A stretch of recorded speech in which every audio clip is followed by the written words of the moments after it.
Hello students, how are you. आज ਅਸੀਂ ਕਰਨ ਜਾ ਰਹੇ ਹਾਂ grammar part of 4th lesson saint Ravidas. Let's start. So topic ਹੈ ਦ ਵਰਬ, ਜਿਹਨੂੰ ਅਸੀਂ ਪੰਜਾਬੀ 'ਚ ਕਹਿੰਦੇ ਹਾਂ ਕਿਰਿਆ। ਭਾਵ ਜੋ ਅਸੀਂ ਐਕਸ਼ਨ ਕਰਦੇ ਹਾਂ, ਕੰਮ ਕਰਦੇ ਹਾਂ, ਉਹਨਾਂ ਨੂੰ ਅਸੀਂ ਕਹਿੰਦੇ ਹਾਂ ਕਿਰਿਆ। ਇੰਗਲਿਸ਼ ਵਿੱਚ ਉਹਨਾਂ ਨੂੰ ਅਸੀਂ ਕਹਿੰਦੇ ਹਾਂ verb. Okay, verbs are the words that show a person's action or state of being. ਕਿ ਵਰਬਸ ਉਹ ਸ਼ਬਦ ਹਨ ਜੋ ਕਿਸੇ ਵਿਅਕਤੀ ਦੇ ਕੰਮ ਬਾਰੇ ਜਾਣਕਾਰੀ ਦਿੰਦੇ ਹਨ ਜਾਂ ਉਹਦੀ ਹੋਂਦ ਬਾਰੇ ਜਾਣਕਾਰੀ ਦਿੰਦੇ ਹਨ। ਫੋਰ ਐਗਜ਼ਾਮਪਲ, ਉਦਾਹਰਨ ਦੇ ਤੌਰ ਤੇ ਹੁਣ ਏ ਵਿੱਚ ਕੀ ਹੈ? ਅਸ਼ੋਕ ਰਨਸ, ਅਸ਼ੋਕ ਭੱਜਦਾ ਹੈ। ਹੁਣ ਅਸ਼ੋਕ ਨੇ ਕਿਹੜਾ ਕੰਮ ਕੀਤਾ? ਭੱਜਣ ਦਾ। ਸੋ ਇੱਥੇ ਰਨ ਇਹ ਵਰਬ ਹੋ ਗਿਆ। ਬੀ, ਦ ਡੋਗ ਜੰਪਸ, ਕੁੱਤਾ ਕੁੱਦਦਾ ਹੈ। ਕੁੱਤੇ ਨੇ ਕਿਹੜਾ ਕੰਮ ਕੀਤਾ? ਜੰਪ ਕਰਨ ਦਾ। So jump is a verb. C, I am eating, ਹੁਣ ਕੰਮ ਕਿਹੜਾ ਹੋ ਰਿਹਾ? ਈਟਿੰਗ। ਠੀਕ ਹੈ, ਸੋ ਇਹ ਜਿਹੜਾ ਈਟ ਹੈ ਉਹ ਵਰਬ ਹੈ। ਇੱਕ ਵਰਬ ਇਹਦੇ 'ਚ ਹੋਰ ਵੀ ਹੈ, ਐਮ, ਕਿਉਂਕਿ ਇਹ ਹੋਂਦ ਨੂੰ ਦਰਸਾ ਰਿਹਾ ਉਹਦੀ ਕਿ ਹਾਂ ਉਹ ਕਰ ਰਿਹਾ ਹੈ।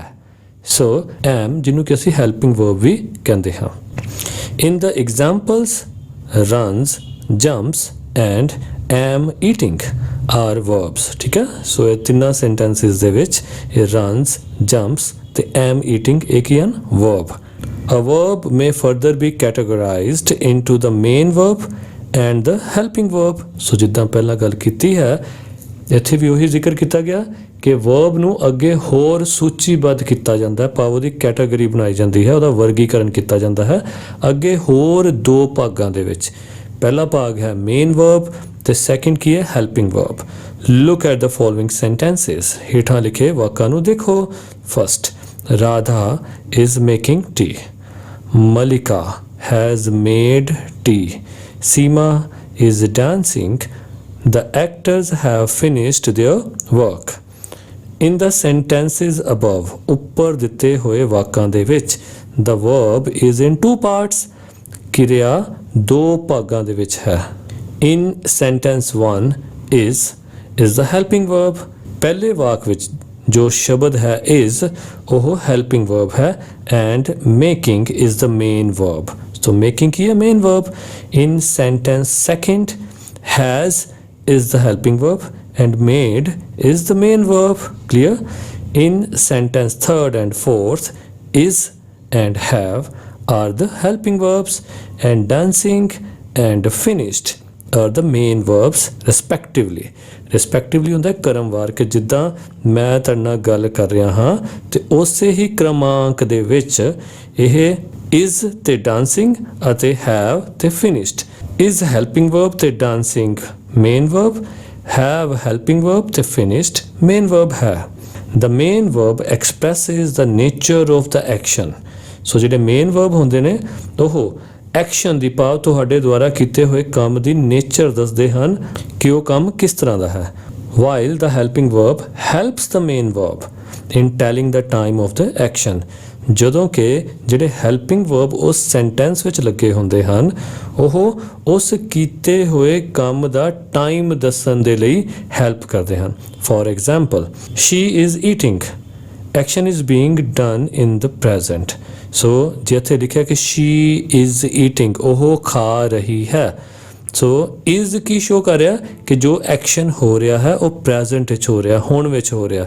ਠੀਕ ਹੈ, ਜੇ ਹੁੰਦਾ ਕਿ ਸ਼ੀ ਵਾਜ਼ ਈਟਿੰਗ, ਓਕੇ, ਫਿਰ ਕੀ ਸੀ? ਕਿ ਉਹ ਖਾ ਰਹੀ ਸੀ, ਕਿ ਐਕਸ਼ਨ ਜਿਹੜਾ ਹੈ ਉਹ ਪਾਸਟ ਵਿੱਚ ਹੋ ਰਿਹਾ ਸੀ।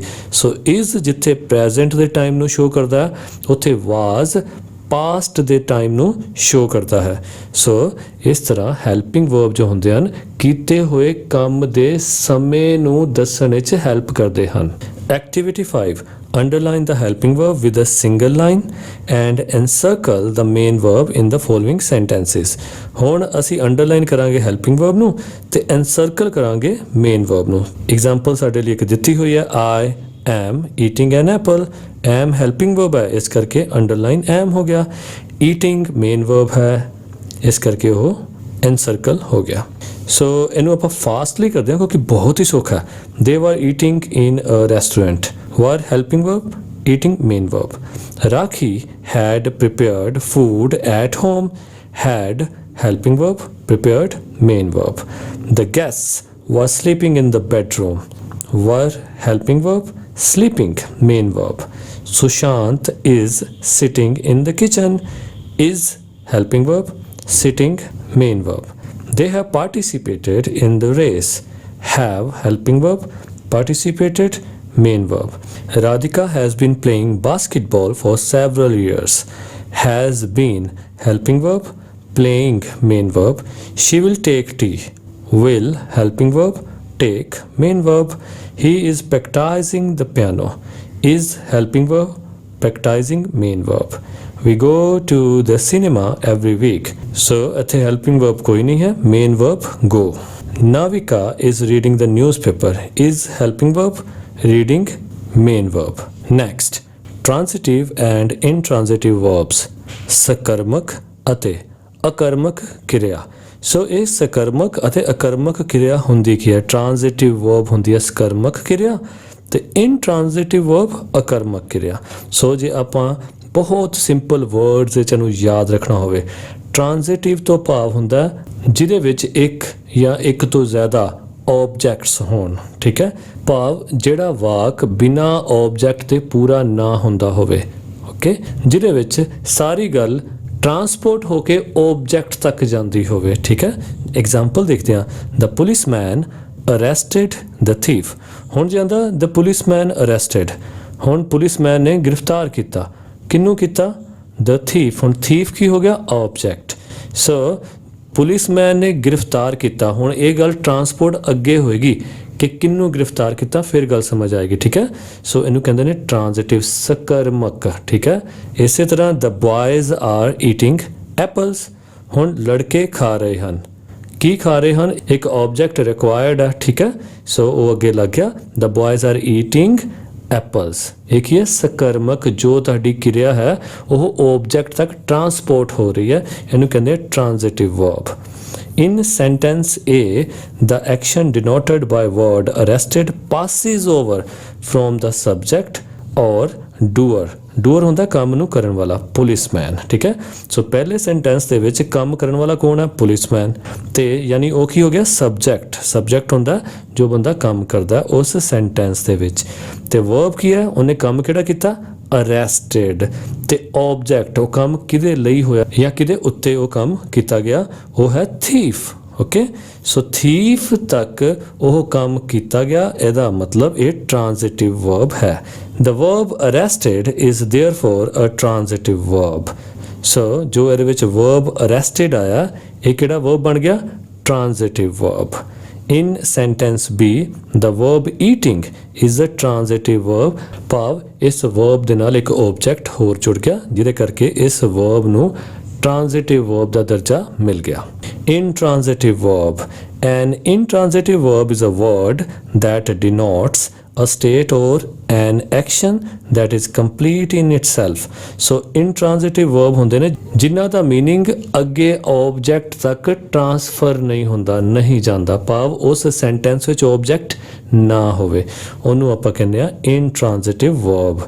It does not pass over to an object. ਇਹ ਕਿਸੇ ਆਬਜੈਕਟ ਤੱਕ, ਭਾਵ ਕਿਸੇ ਹੋਰ ਅਗਲੀ ਚੀਜ਼ ਤੱਕ ਇਹ ਨਹੀਂ ਆਪਣੇ ਆਪ ਨੂੰ ਪਾਸ ਓਵਰ ਕਰਦੇ. ਫੋਰ ਐਗਜ਼ਾਮਪਲ, ਉਦਾਹਰਨ ਦੇ ਤੌਰ ਤੇ ਏ, ਦ ਬੈਂਗਲਸ ਆਰ ਗ੍ਰੀਨ. ਹੁਣ ਬੈਂਗਲਸ ਆਰ ਗ੍ਰੀਨ, ਆਰ ਇਹਦੇ ਵਿੱਚ ਹੈਲਪਿੰਗ ਵਰਬ ਆ ਗਿਆ. ਸੋ ਆਰ ਗ੍ਰੀਨ. ਸੋ ਇਹਦੇ ਵਿੱਚ ਕੋਈ ਵੀ ਆਬਜੈਕਟ ਨਹੀਂ ਹੈ, ਇਸ ਕਰਕੇ ਇਹ ਕੀ ਹੈ? ਇਨਟ੍ਰਾਂਜ਼ਿਟਿਵ ਵਰਬ. ਨੈਕਸਟ, ਸੀਮਾ ਸੀਮਜ਼ ਸੈਡ. ਸੀਮਾ ਉਦਾਸ ਪ੍ਰਤੀਤ ਹੁੰਦੀ ਹੈ, ਇਹਦੇ ਵਿੱਚ ਵੀ ਕੋਈ ਆਬਜੈਕਟ ਨਹੀਂ ਹੈ, ਇਸ ਕਰਕੇ ਸੀਮਸ ਇਹ ਇਨਟ੍ਰਾਂਜ਼ਿਟਿਵ ਵਰਬ ਹੈ. Third, water ਬॉयਜ਼ at 100 degree centigrade. ਪਾਣੀ 100 ਡਿਗਰੀ ਸੈਂਟੀਗ੍ਰੇਡ ਤੇ ਉਬਲਦਾ ਹੈ. ਸੋ ਇਹਦੇ ਵਿੱਚ ਵੀ ਕੋਈ ਹੋਰ ਆਬਜੈਕਟ ਨਹੀਂ ਹੈ, ਸੋ ਇਹਦੇ ਵਿੱਚ ਜਿਹੜੀ ਕਿਰਿਆ ਆਈ ਹੈ, ਵਰਬ ਆਇਆ, ਉਹ ਹੈ ਬॉयल. ਸੋ ਬॉयल ਕੀ ਹੋ ਗਿਆ ਇੱਥੇ? Intransitive verb. The child was crying.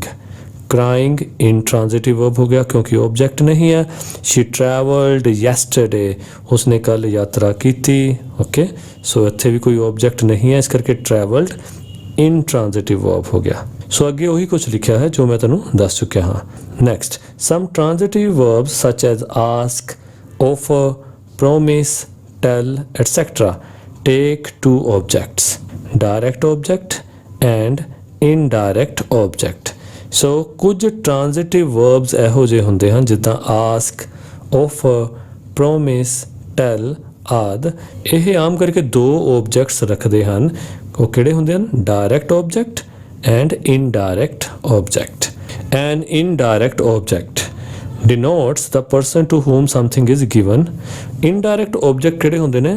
ਉਹ ਉਸ ਪਰਸਨ ਨੂੰ ਦਰਸਾਉਂਦੇ ਹਨ ਜਿਸ ਨੂੰ ਕੋਈ ਚੀਜ਼ ਦਿੱਤੀ ਜਾਂਦੀ ਹੈ, ਜਾਂ ਔਰ for whom something is done, ਜਾਂ ਜਿਹਦੇ ਲਈ ਉਹ ਕੰਮ ਕੀਤਾ ਜਾਂਦਾ ਹੈ। ਸੋ ਕਿਹੜੇ ਹੁੰਦੇ ਹਨ? indirect object। ਤੇ ਉਸੇ ਹੀ ਲਾਈਨ ਦੇ ਵਿੱਚ, ਉਸੇ ਹੀ ਸੈਂਟੈਂਸ ਦੇ ਵਿੱਚ ਇੱਕ ਡਾਇਰੈਕਟ ਓਬਜੈਕਟ ਵੀ ਹੁੰਦਾ ਹੈ। ਇਜ਼ ਯੂਜ਼ਲੀ ਦਾ ਨੇਮ। ਉਹ ਆਮ ਕਰਕੇ ਉਹ ਪ੍ਰੋਪਰ ਨਾਉਨ, ਖਾਸ ਨਾਮ ਜਾਂ ਪ੍ਰੋਨਾਉਨ ਹੁੰਦਾ ਹੈ ਆਫ ਸਮਥਿੰਗ, ਕਿਸੇ ਚੀਜ਼ ਦਾ। Usually the indirect object comes before the direct object as in the examples given below.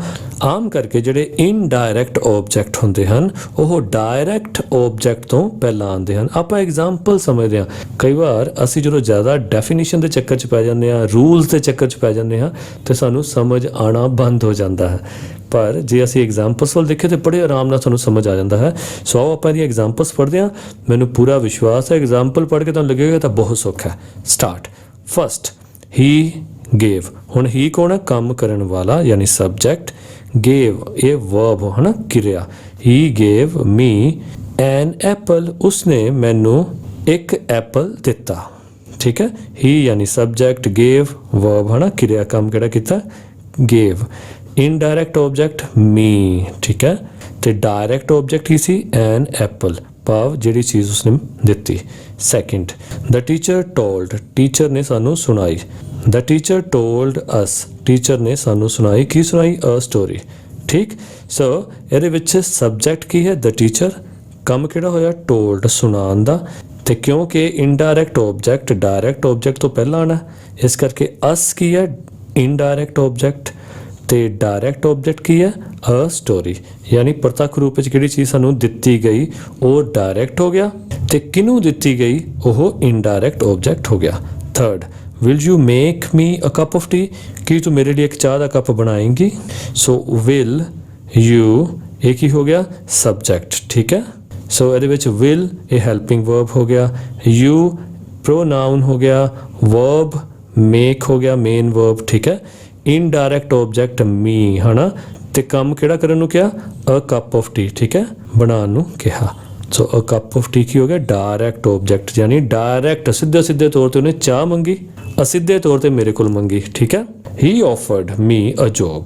He offered, ਉਸਨੇ ਮੈਨੂੰ ਆਫਰ ਦਿੱਤੀ। ਹੁਣ ਸਿੱਧੇ ਤੌਰ ਤੇ ਕਿਹੜੀ ਆਫਰ ਦਿੱਤੀ? ਇੱਕ ਜੋਬ ਦੀ ਨਾ। ਸੋ ਇਹ ਡਾਇਰੈਕਟ ਓਬਜੈਕਟ ਆ ਗਿਆ। ਅਸਿੱਧੇ ਤੌਰ ਤੇ ਯਾਨੀ ਉਹ ਮੇਰੇ ਕੋਲ ਆਈ। ਹੀ offered me a job. These sentences can be written in a different way also. ਹੁਣ ਇਹੀ sentences ਇੱਕ ਦੂਜੇ ਤਰੀਕੇ ਨਾਲ ਵੀ ਲਿਖੇ ਜਾ ਸਕਦੇ ਨੇ। ਉਹ ਕਿਹੜਾ ਤਰੀਕਾ ਹੈ? The direct object comes before the indirect object. ਹੁਣ ਉਸ ਤਰੀਕੇ ਦੇ ਵਿੱਚ ਡਾਇਰੈਕਟ ਓਬਜੈਕਟ ਪਹਿਲਾਂ ਆ ਜਾਏਗਾ ਇਨਡਾਇਰੈਕਟ ਓਬਜੈਕਟ ਤੋਂ। ਠੀਕ ਹੈ। ਇਨਡਾਇਰੈਕਟ ਓਬਜੈਕਟ ਬਾਅਦ ਵਿੱਚ ਆਣਗੇ, but it will be followed by a preposition. ਪਰ ਇਹਨਾਂ ਦੋਨਾਂ ਦੇ ਵਿਚਕਾਰ ਕੀ ਲੱਗੇਗੀ? ਪ੍ਰੈਪੋਜੀਸ਼ਨ। ਠੀਕ। ਆਓ ਐਗਜ਼ਾਮਪਲਸ ਦੇਖਦੇ ਹਾਂ। ਹੀ ਗੇਵ, ਸੋ ਹੀ ਸਬਜੈਕਟ ਹੋ ਗਿਆ, ਗੇਵ ਵਰਬ ਹੋ ਗਿਆ, ਐਨ ਐਪਲ। ਠੀਕ ਹੈ। ਹੁਣ ਇੱਥੇ ਡਾਇਰੈਕਟ ਜਿਹੜੀ ਚੀਜ਼ ਦਿੱਤੀ ਗਈ ਉਹ ਸਾਹਮਣੇ ਆ ਗਈ। ਠੀਕ ਹੈ। ਹੀ ਗੇਵ ਐਨ ਐਪਲ। ਓਕੇ। ਤੇ ਕਿਹਨੂੰ ਦਿੱਤੇ? ਮੀ ਯਾਨੀ ਮੈਨੂੰ। ਪਰ ਹੁਣ ਐਨ ਐਪਲ ਤੇ ਮੀ, ਇਹਨਾਂ ਦੋਨਾਂ ਨੂੰ ਜੋੜਨ ਵਾਲੀ, ਇਹਨਾਂ ਦੋਨਾਂ ਦੇ ਵਿੱਚ ਸੰਬੰਧ ਸਥਾਪਿਤ ਕਰਨ ਵਾਲੀ ਪ੍ਰੈਪੋਜੀਸ਼ਨ ਕਿਹੜੀ ਲੱਗੇਗੀ? To. He gave me an apple to me. Okay. So objects ਦੋ ਨੇ, ਇੱਕ ਡਾਇਰੈਕਟ ਇੱਕ ਇਨਡਾਇਰੈਕਟ। ਠੀਕ।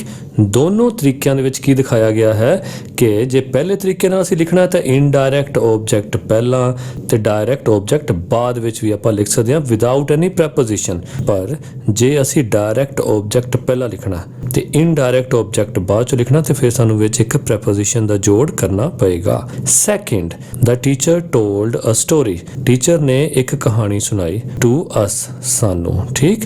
ਸੋ ਟੀਚਰ ਨੇ ਸੁਣਾਈ, ਸਬਜੈਕਟ ਤੇ ਵਰਬ। टीचर ने की सुनाया, ठीक है, डायरेक्ट चीज़ है ना भी टीचर ने सुनाया, अच्छा जी की सुनाया जी, एक स्टोरी सुनाई, अच्छा जी किन्ना नू सुनाई जी, सानू सुनाई, ठीक है। थर्ड, विल यू मेक, की तू बनाएंगी, ओके। हुण डायरेक्ट तुहाडे मन विच अगला क्वेश्चन क्या आएगा, हाँ जी की बनावांगी, अ कप ऑफ टी, ठीक है, ये डायरेक्ट ऑब्जेक्ट आ गया, will you make a cup of tea, okay. किहदे वास्ते बनानी, हुण अगला क्वेश्चन ये आएगा फॉर मी, मेरे ਲਈ, ओके, सो इनडायरेक्ट ऑब्जेक्ट हो गया। फोर्थ, ही ऑफर्ड, उन्होंने मैनू ऑफर दी, किस चीज़ दी यार तैनू ऑफर दी, अ जॉब, उन्होंने मैनू एक जॉब ऑफर की टू मी।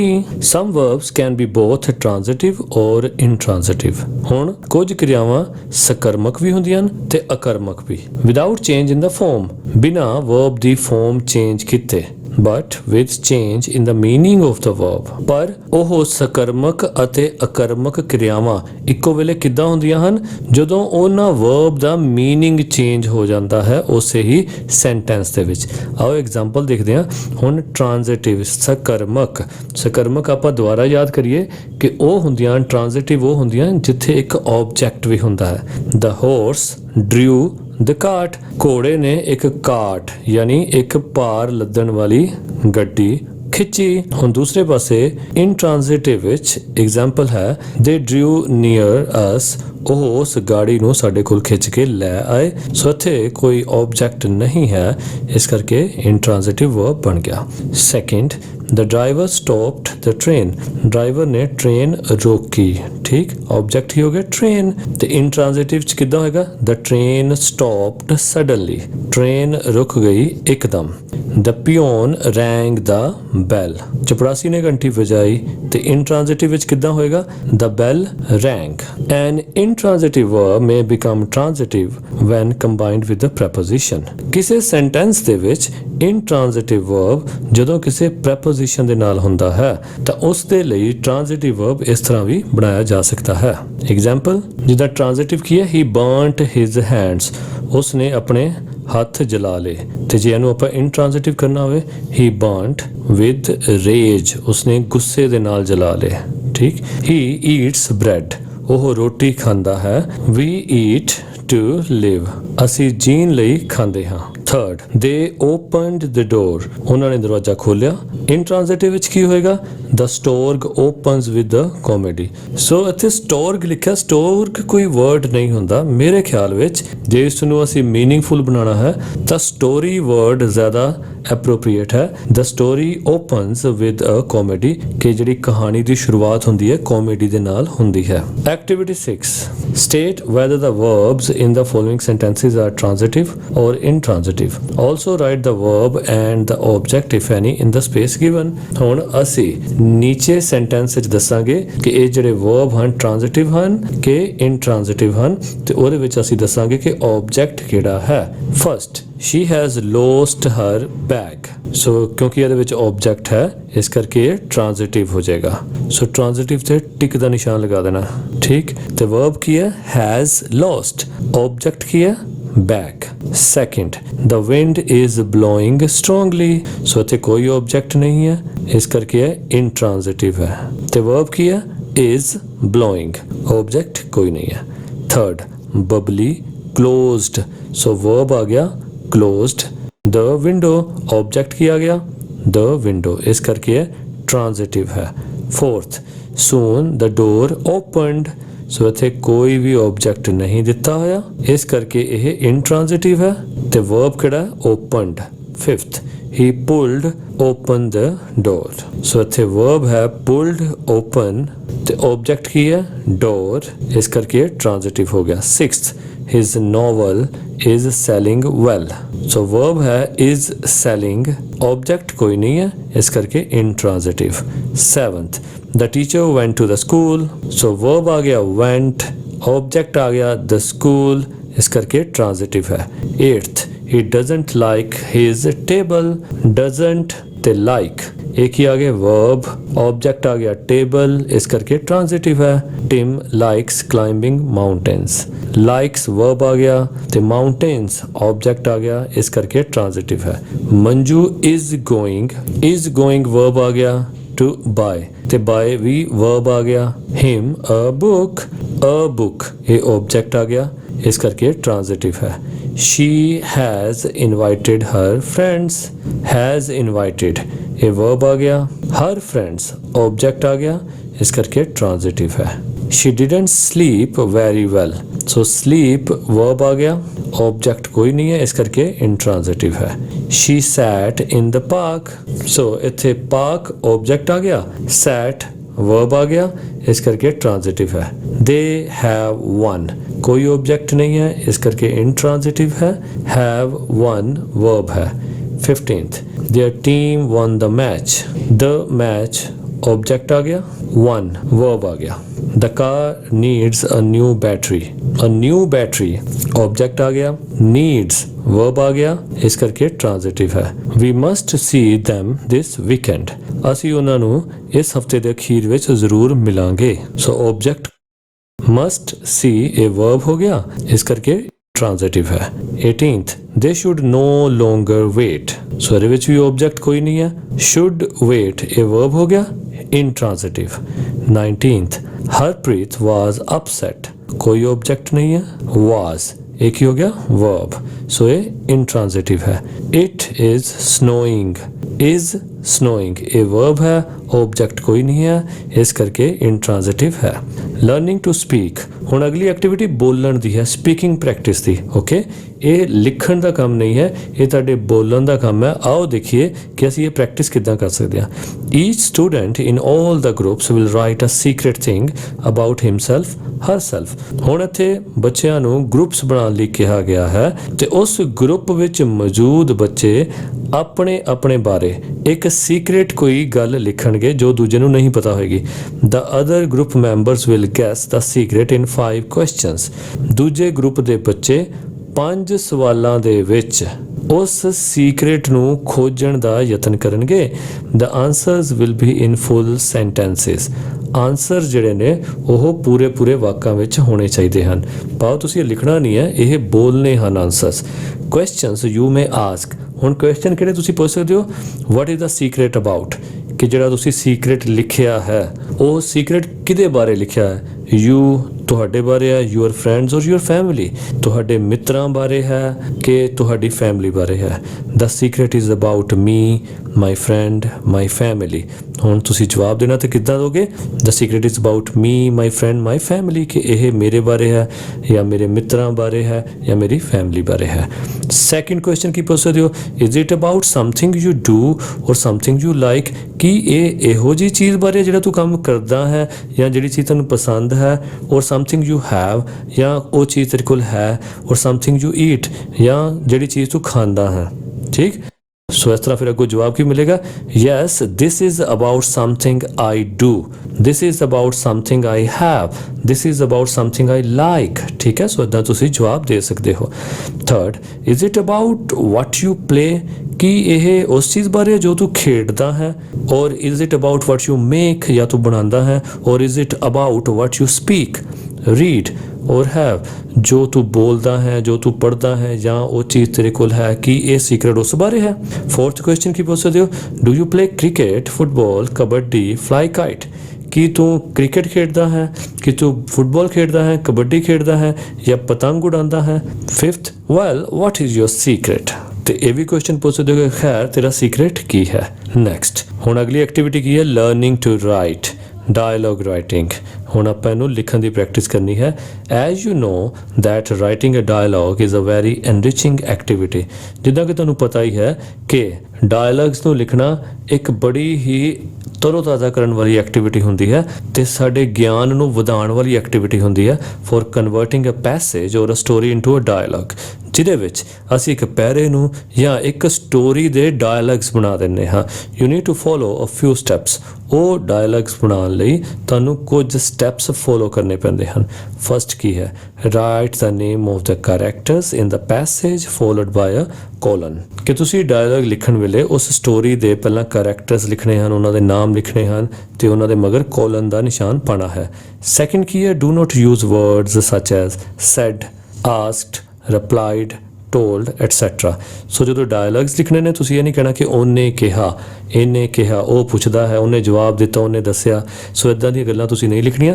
ਸਿੱਧਾ ਕੀ ਕਰਨਾ, ਕਰੈਕਟਰ ਦਾ ਨਾਮ ਲਿਖਣਾ, ਕੋਲਨ ਪਾਇਆ ਤੇ ਉਸ ਤੋਂ ਬਾਅਦ ਉਹਨੇ ਜੋ ਗੱਲ ਕਹੀ ਉਹ ਡਾਇਰੈਕਟ ਸ਼ਬਦਾਂ ਦੇ ਵਿੱਚ ਤੁਸੀਂ ਲਿਖਣੀ ਹੁੰਦੀ ਹੈ। Third, after the colon, write what the person has said without changing the words. Simply write it. ਜਿੱਦਾਂ ਕਿ ਮੈਂ ਹੁਣੇ ਕਿਹਾ ਹੈ ਕਿ ਤੁਸੀਂ ਪਰਸਨ ਦਾ ਨਾਮ ਲਿਖਣ ਤੋਂ ਬਾਅਦ ਕੋਲਨ ਪਾ ਕੇ ਜੋ ਉਹਨੇ ਕਿਹਾ ਹੈ ਸਿੱਧੇ ਸਿੱਧੇ ਸ਼ਬਦਾਂ ਵਿੱਚ ਉਹੀ ਲਿਖ ਦੇਣਾ ਬਿਨਾਂ ਕੋਈ ਵਰਡਸ ਚੇਂਜ ਕੀਤੇ।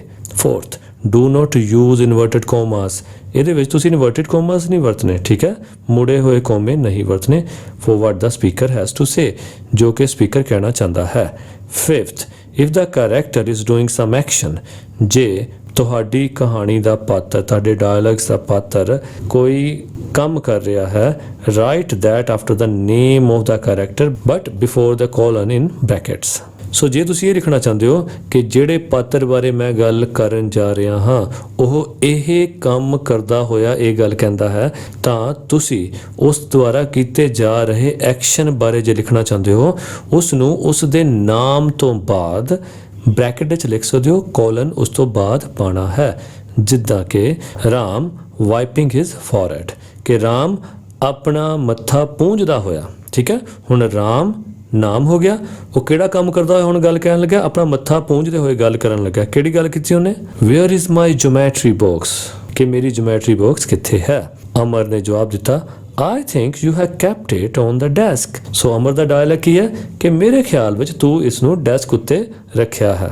ਸੋ ਇਸੇ ਤਰ੍ਹਾਂ ਤੁਸੀਂ ਕੁਝ ਡਾਇਲੌਗਸ ਜੋ ਕਿ ਸੈਂਟ ਰਵਿਦਾਸ ਅਤੇ ਹੰਟਰ ਦੇ ਵਿਚਕਾਰ ਬੋਲੇ ਗਏ ਸਨ ਤੁਸੀਂ ਇੱਥੇ ਲਿਖ ਸਕਦੇ ਹੋ। ਸੋ ਇਹਦੇ ਵਿੱਚ ਤੁਸੀਂ ਸਟਾਰਟ ਕਰ ਸਕਦੇ ਹੋ ਹੰਟਰ ਤੋਂ ਕਿ who is our loving father, ਕਿ ਸਾਡਾ ਲਵਿੰਗ ਫਾਦਰ ਕੌਣ ਹੈ। ਸੋ ਅਗਲਾ ਡਾਇਲੌਗ ਰਵਿਦਾਸ ਜੀ ਵੱਲੋਂ, ਰਵਿਦਾਸ ਲਿਖ ਕੇ ਫਿਰ ਕੋਲਨ ਪਾ ਦੇਣਾ ਤੇ ਅੱਗੇ ਉਹਨਾਂ ਦਾ ਡਾਇਲੌਗ ਹੋ ਜਾਏਗਾ God is our loving father. ਤੇ ਅਗਲਾ ਡਾਇਲੌਗ ਵੀ ਹੰਟਰ ਵੱਲੋਂ ਕਿ ਵਿਚ form of life is sacred, Ravidas colon all forms of life are sacred. Hunter, what should be our duties? ਸਾਡੀਆਂ duties ਕੀ ਹੋਣੀਆਂ ਚਾਹੀਦੀਆਂ ਹਨ, Ravidas colon we should never cause pain, suffering or death to any living being. ਸੋ ਇਸ ਤਰ੍ਹਾਂ ਦੇ ਕੋਈ ਵੀ dialogues ਤੁਸੀਂ ਆਪਣੇ ਆਪ ਬਣਾ ਕੇ ਆਪਣੀ ਬੁੱਕ ਦੀ ਹੈਲਪ ਦੇ ਨਾਲ ਕਰ ਸਕਦੇ ਹੋ। Next, learning to use the language. ਹੁਣ ਅਸੀਂ ਲੈਂਗੁਏਜ ਨੂੰ ਵਰਤਣਾ ਸਿੱਖਣਾ ਹੈ। ਇਹ 'ਚ ਵੀ ਕੀ ਕਰਨਾ, ਗਰੁੱਪ ਵਰਕ ਹੈ, ਗਰੁੱਪ ਆਫ 4 to 5। ਹੁਣ 4 ਜਾਂ 5 ਬੱਚੇ ਇੱਕ ਗਰੁੱਪ ਵਿੱਚ ਬੈਠ ਜਾਣਗੇ, ਉਹ ਇਹ ਡਾਇਲੌਗਸ ਡਿਲੀਵਰੀ ਕਰਨਗੇ। Activity 9, a father is teaching his son how to make tea, ਕਿ ਇੱਕ ਪਿਤਾ ਆਪਣੇ ਬੱਚੇ ਨੂੰ ਸਿਖਾ ਰਿਹਾ ਹੈ ਕਿ ਚਾਹ ਕਿੱਦਾਂ ਬਣਾਈ ਦੀ ਹੈ। Write a dialogue between the father and the son. So father ਅਤੇ ਸਨ ਦੇ ਵਿਚਕਾਰ ਇਹ ਡਾਇਲੌਗਸ ਤੁਸੀਂ ਲਿਖਣੇ ਹਨ। ਸੋ ਸਟਾਰਟਿੰਗ ਤੁਸੀਂ ਸਨ ਦੇ ਡਾਇਲੌਗ ਤੋਂ ਕਰ ਸਕਦੇ ਹੋ। ਪਹਿਲਾਂ ਲਿਖੋਗੇ son colon I want to learn how to make tea. Father, oh great, sign of exclamation, I'll teach you, full stop. Son, what are the ingredients required, ਕਿ ਇਸ ਨੂੰ ਬਣਾਉਣ ਲਈ ਕਿਹੜੀਆਂ ਕਿਹੜੀਆਂ ਚੀਜ਼ਾਂ ਚਾਹੀਦੀਆਂ ਹਨ। Father, a pan, water, sugar, tea leaves, milk and gas burner. Son, how can I make. Father, pour 1 cup of water in a pan, then add 1 teaspoon of sugar, 1/4 spoon of tea leaves and half cup of milk. Boil it and your tea will be ready. So ਇਹ ਸਨ ਕੁਝ activities ਜਿਨ੍ਹਾਂ ਨੂੰ ਕਰਕੇ ਤੁਸੀਂ ਆਪਣੀ English ਨੂੰ ਐਨਰਿਚ ਕਰ ਸਕਦੇ ਹੋ। ਹੋਪ ਤੁਸੀਂ ਇਸ ਸਟੱਡੀ ਨੂੰ ਜ਼ਰੂਰ ਇੰਜੋਏ ਕੀਤਾ ਹੋਵੇਗਾ। ਜਿਨ੍ਹਾਂ ਨੇ ਚੈਨਲ ਨੂੰ ਸਬਸਕ੍ਰਾਈਬ ਨਹੀਂ ਕੀਤਾ ਉਹ ਪਲੀਜ਼ ਇਸ ਚੈਨਲ ਨੂੰ ਜ਼ਰੂਰ ਸਬਸਕ੍ਰਾਈਬ ਕਰੋ ਤਾਂ ਕਿ ਮੈਨੂੰ ਹੋਰ ਹੌਸਲਾ ਮਿਲ ਸਕੇ ਕਿ ਮੈਂ ਇਹੋ ਜਿਹੀਆਂ ਹੋਰ ਵੀਡੀਓਜ਼ ਤੁਹਾਡੇ ਲਈ ਬਣਾ ਸਕਾਂ। ਥੈਂਕ ਯੂ ਸੋ ਮਚ, ਮਿਲਦੇ ਹਾਂ ਅਗਲੀ ਵੀਡੀਓ ਵਿੱਚ। Thank you very much for watching this video. ਇਹ 2 ਵੀਡੀਓਜ਼ ਮੈਂ ਤੁਹਾਡੇ ਲਈ ਹੋਰ ਸਿਲੈਕਟ ਕੀਤੀਆਂ, ਉਮੀਦ ਹੈ ਤੁਹਾਨੂੰ ਇਹ ਵੀ ਪਸੰਦ ਆਉਣਗੀਆਂ। ਨਾਲ ਹੀ ਤੁਹਾਡੇ ਨਾਲ ਸੰਬੰਧਿਤ ਪਲੇਲਿਸਟ ਵੀ ਮੈਂ ਅਟੈਚ ਕਰ ਦਿੱਤੀ ਹੈ। ਉਮੀਦ ਹੈ ਤੁਹਾਨੂੰ ਮੇਰੇ ਵੱਲੋਂ ਕੀਤੀਆਂ ਜਾਣ ਵਾਲੀਆਂ ਐਫਰਟਸ ਜ਼ਰੂਰ ਪਸੰਦ ਆ ਰਹੀਆਂ ਹੋਣਗੀਆਂ। ਚੈਨਲ ਨੂੰ ਸਬਸਕ੍ਰਾਈਬ ਜ਼ਰੂਰ ਕਰੋਗੇ। ਥੈਂਕ ਯੂ ਵੈਰੀ ਮਚ, ਮਿਲਦੇ ਹਾਂ ਅਗਲੀ ਵੀਡੀਓ ਵਿੱਚ।